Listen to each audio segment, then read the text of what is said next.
మనం ప్రస్తుతానికి పాపన్నపేట ఊర్లో ఉన్నాము. వెనకటి కాలంలో రాజులు ఉండేవారు. ఆ రాజులు ఉండే ఇల్లు ఇది.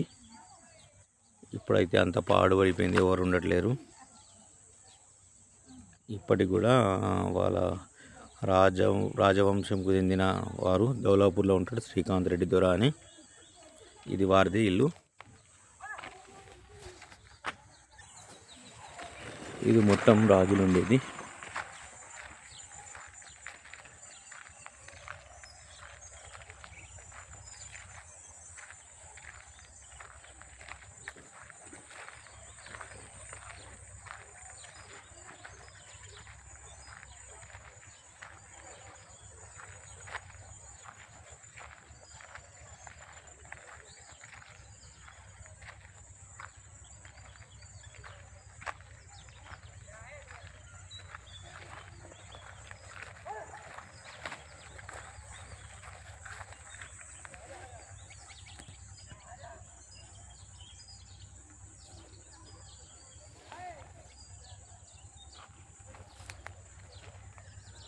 ఇది ఇల్లు మొత్తం పోయింది, ఖరాబ్ అయిపోయింది, ఏం లేదు ఇప్పుడు లోపల.